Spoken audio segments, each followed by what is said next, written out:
Hey everyone, welcome back to the weekly Monday Motivation Podcast, No More Excuses. I am your host, Sandi Ballard, the Badass Business Coach.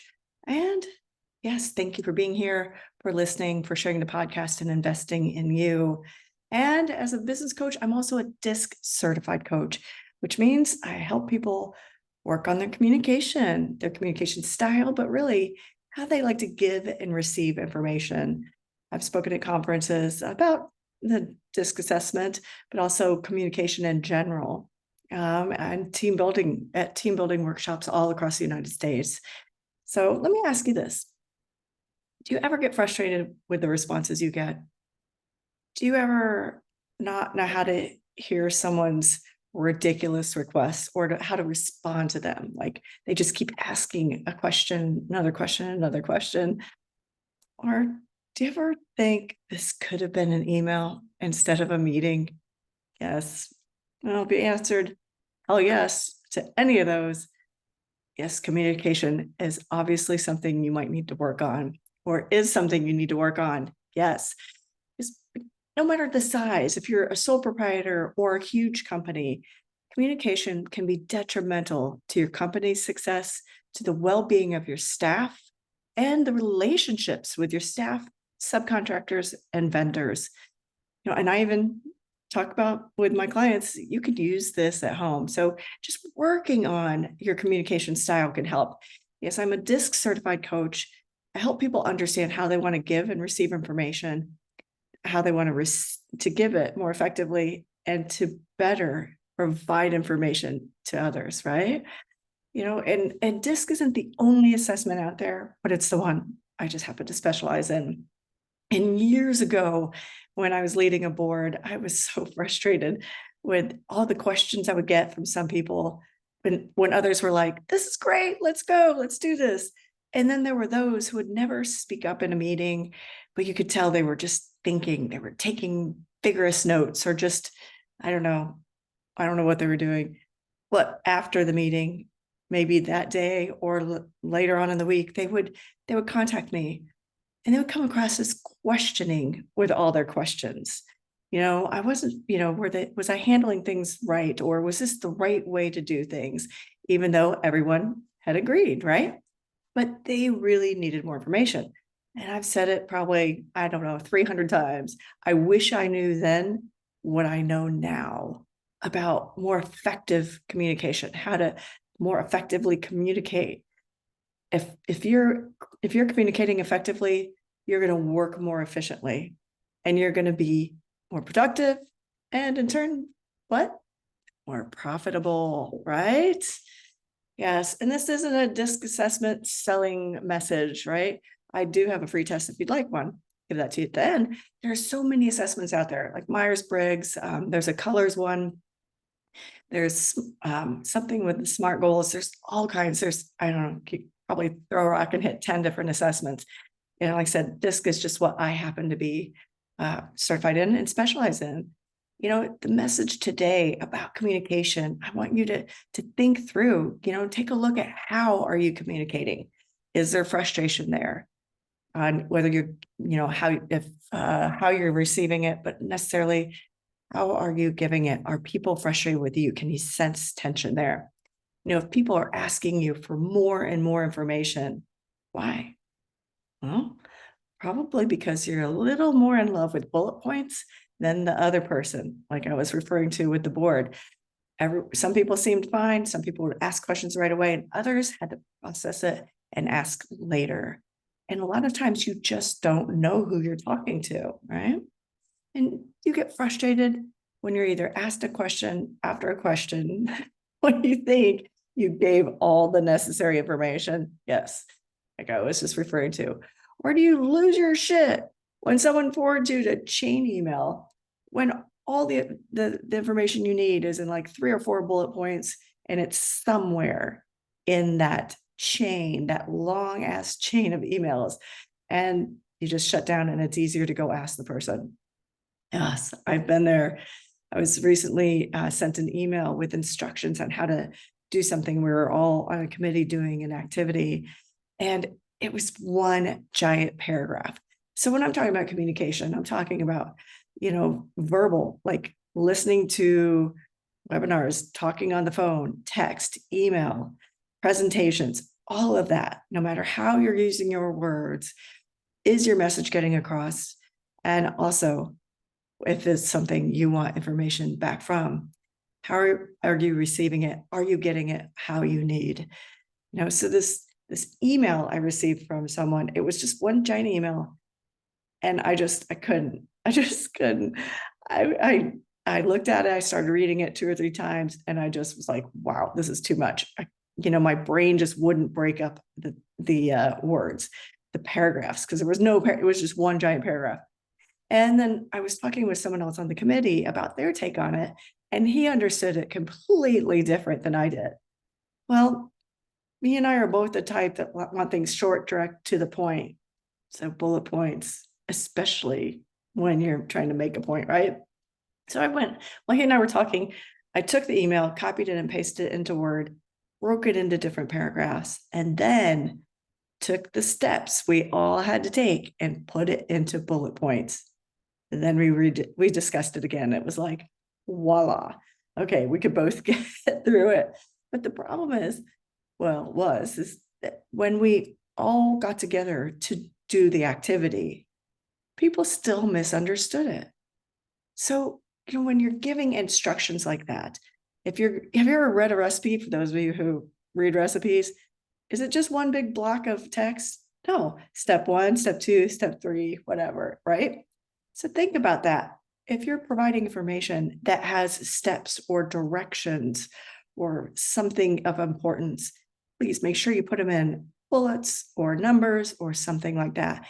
And if nothing else, at least put some spaces in between your words. Even when I'm texting, especially if I'm answering someone and it's different thoughts, I put a space in there, right? I think I see people a lot of times use bullet points in there too.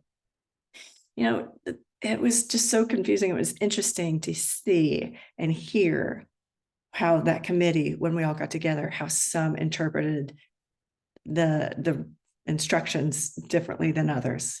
So clear communication. I can't stress it enough. It's so important to your business, to the success of you, your staff, everyone around you. And think about what you take home if you're frustrated.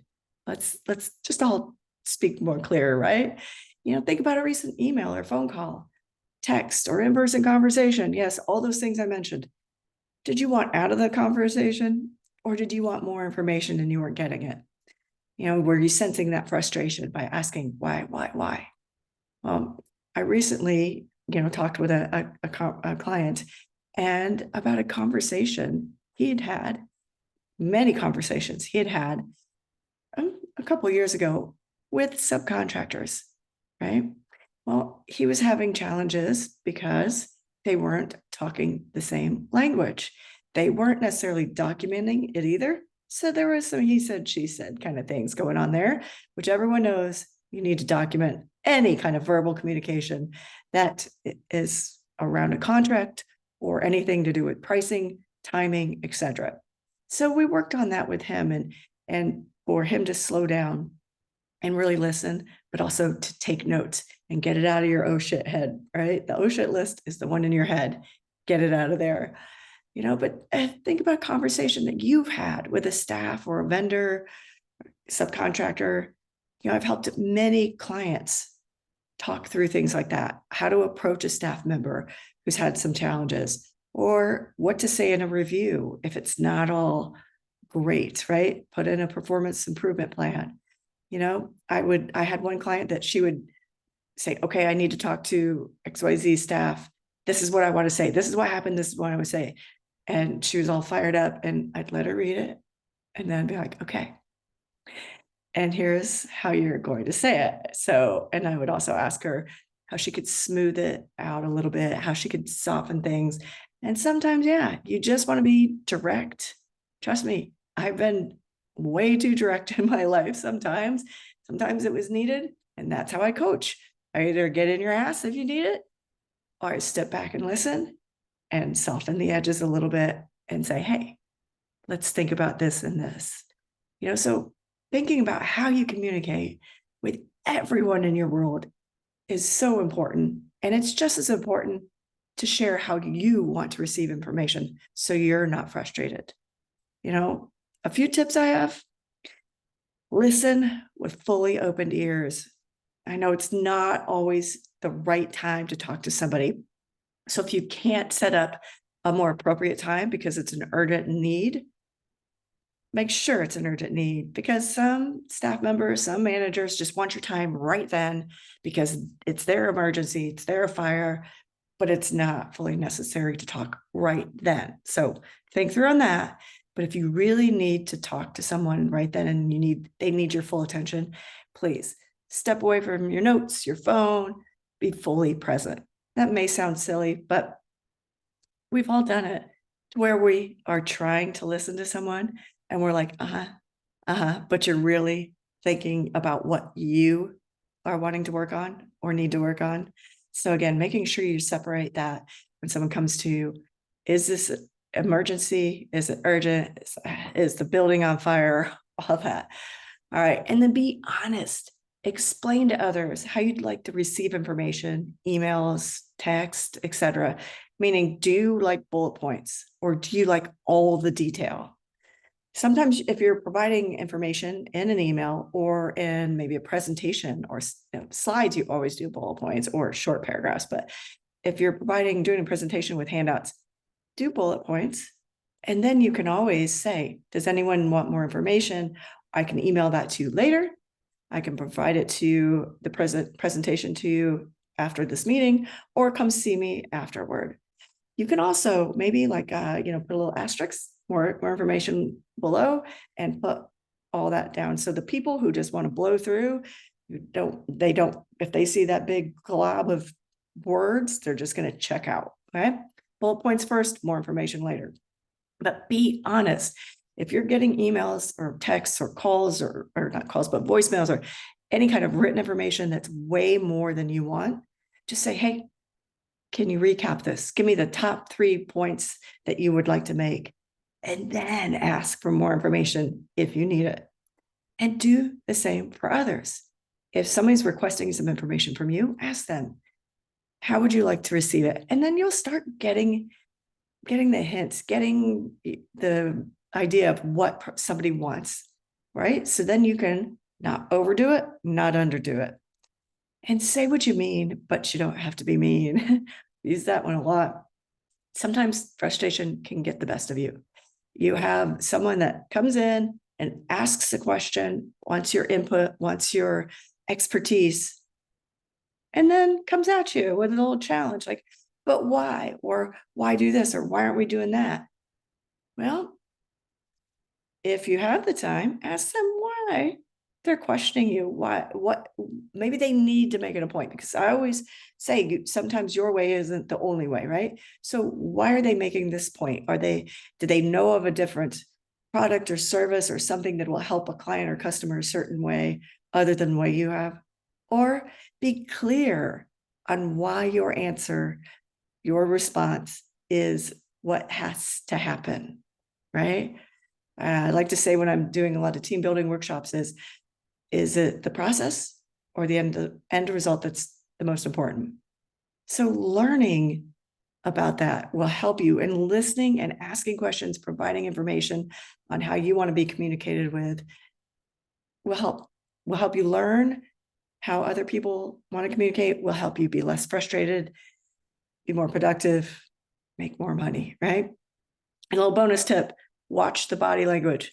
Crossed arms, leaning back. So here, let me move so if you're talking to me and I cross my arms, if I'm sitting or leaning back a little bit, purse my lips, tapping, just watch all of that, because you can start sensing the frustration. Listen to what's not being said. If you're constantly calling someone in a meeting, or it can be virtual, and they don't have an answer to, what do you think about that project? Or you're just asking everyone on the meeting, and it's a big group meeting, what they did over the weekend. And the person you're calling on, maybe it's alphabetical order or however you see them on Zoom or Teams, you're just going down the list. And that person seems to always back off when you're calling them first. Stop calling on them first. They're a thinker, they're a processor. They want to know what the answers or what the questions are going to be so they can think more professionally, more effectively about their answer. It's not that they're trying to be avoiding. They're not that they don't want to answer. They just are a thinker, right? So give them some grace on that. I'd love to hear from you about some of your frustrations or your successes you've had with being clear with your communication. And like I said, I do have a free disc assessment. If you want to take it, cool, no strings. If you take it and you're like, I'm really interested, or you want more of your staff to take it, schedule a time with me. I look forward to hearing from you. I'll put the link in the notes so you can take it, or direct message me, email me, Sandi@sandiballard.com. Remember, Sandi with an I, and I'll send it to you. Again, I'm not going to get up your ass and bug you about it, but I'd love to share my insight. I'd love to help you communicate more effectively and be more productive and make more money and be the badass you were meant to be. So I look forward to hearing from you. Have an effective communication week. Cheers.